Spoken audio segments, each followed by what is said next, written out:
उस समय मेरी उम्र 16 साल की थी। मैं अपने मम्मी पापा के साथ शहर के एक बड़े घर में कुछ ही दिन पहले रहने आई थी। मेरे मम्मी पापा दोनों सरकारी टीचर थे।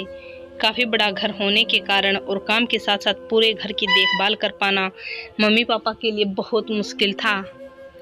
इसलिए हमें एक नौकर की ज़रूरत महसूस होने लगी। फिर एक दिन पापा के एक कलीग ने अपने किसी जानने वाले के लड़के को हमारे घर काम करने के लिए भेजा।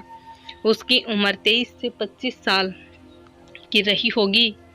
जब मैंने उसे पहली बार देखा, तभी से जिस अंदाज से वह मेरी तरफ देखता था वो मुझे बिल्कुल भी अच्छा नहीं लगता था। लेकिन वो घर का हर काम बहुत अच्छे तरीके से करता था, इसलिए मम्मी पापा ने उसे घर के काम के लिए रख लिया। मैंने भी नए शहर में एक नए स्कूल में एडमिशन ले लिया था। एक दिन जब मैं स्कूल से घर वापस आई तो मैं काफ़ी थका हुआ महसूस कर रही थी। मैं अपने कमरे में गई और कपड़े बदलने लगी। जब मैं कपड़े बदल रही थी तो मुझे लगा जैसे कोई मुझे खिड़की से देख रहा है। मैंने पास जाकर देखा तो मुझे किसी के वहाँ से भागने की आहट महसूस हुई। फिर मैंने कपड़े बदलकर बाहर जाकर देखा तो नौकर हमारी गाड़ी साफ कर रहा था। वो मुझे सर से लेकर पाँव तक बहुत बुरी नज़र से देख रहा था और लगातार मुझे घूरे जा रहा था।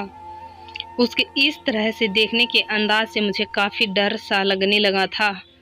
एक दो बार मैंने मम्मी को इसके बारे में बताने की कोशिश भी की थी कि मुझे नौकर की हरकतें बिल्कुल ठीक नहीं लगती और इसे आप काम से हटा दो, लेकिन मम्मी ने इस पर ज़्यादा ध्यान नहीं दिया क्योंकि वह घर के सारे काम बहुत ही अच्छे से करता था। फिर एक दिन मैं सुबह थोड़ा लेट उठी क्योंकि उस दिन मुझे हल्का बुखार था और स्कूल जाने का बिल्कुल भी मन नहीं था। मम्मी पापा अपने स्कूल जा चुके थे। मैं फ्रेश होकर नाश्ता की और दवा खाकर रूम में लेट गई और टीवी पर कुछ देखने लगी। तभी नौकर मेरे कमरे में आया और पूछने लगा कि दोपहर के खाने में क्या बनाऊं। मैंने कहा कुछ भी बना दो। दोपहर में वह खाना बनाकर मेरे रूम में ही लेते आया तो मैं बिना कुछ सोचे समझे खाना खा लिया।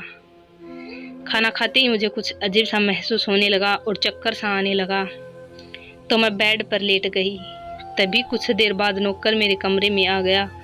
मुझे बहुत तेज़ नींद आ रही थी और मैं बेड से हिल भी नहीं पा रही थी।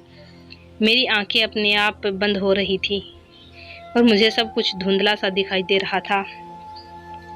तब नौकर मेरे पास आया और पूछने लगा, क्या आप ठीक हो मैडम?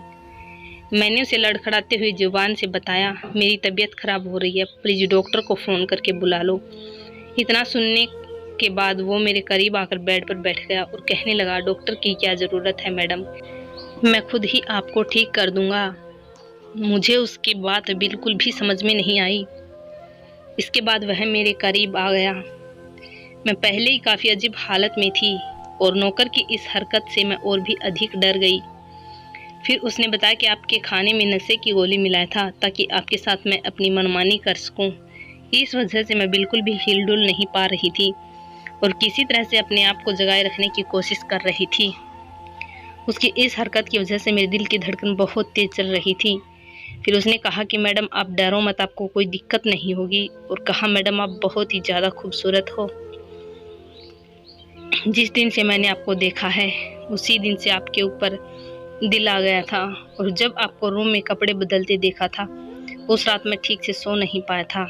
तब मुझे याद आया मेरा शक सही था। उस दिन ये नौकर ही मुझे कपड़े बदलते हुए खिड़की से देख रहा था। मैं उठने की बहुत कोशिश कर रही थी लेकिन मैं अपने जिस्म को हिला तक नहीं पा रही थी।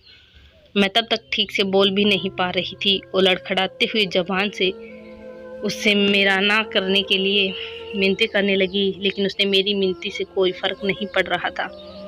मेरी इस हाल का भी वह खूब फ़ायदा उठा रहा था क्योंकि मैं इस हाल में किसी को चिल्लाकर बुला भी नहीं सकती थी और मम्मी पापा भी शाम तक स्कूल से आते थे।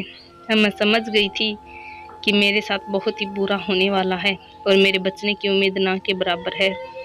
और अब तो मैं कुछ बोलने के काबिल भी नहीं रही थी।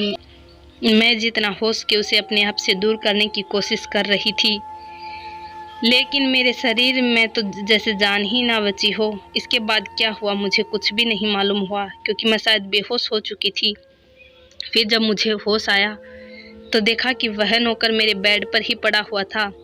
अत्यधिक दर्द के कारण मेरा शरीर अकड़ गया था और मैंने रोते हुए उससे एक बार फिर से उसे डॉक्टर को बुलाने के लिए कहा, लेकिन उसने ऐसा कुछ नहीं किया, बल्कि मेरे साथ फिर से वही सब करने लगा जो वो कई दिनों से सोच रखा था।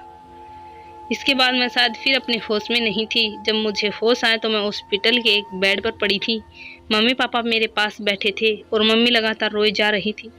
मैंने धीमी आवाज़ में मम्मी से कहा, मम्मी मैंने तो आपको पहले ही बताया था, लेकिन तब आपने मेरी बातों पर ध्यान नहीं दिया।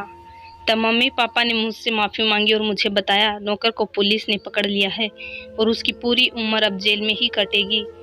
दोस्तों, कई बार हम कुछ बातों को छोटा समझ नज़रअंदाज कर देते हैं, लेकिन वही छोटी छोटी गलतियां किसी की ज़िंदगी बर्बाद कर सकती हैं। इसलिए हमेशा अपने घर की बेटियों की बातों को ध्यान से सुनें और उसकी सुरक्षा की जिम्मेदारी खुद लें, ताकि वह ऐसे किसी भेड़िए के जाल में ना फंसे। धन्यवाद दोस्तों। वीडियो पसंद आई हो तो लाइक करें, चैनल को सब्सक्राइब करें।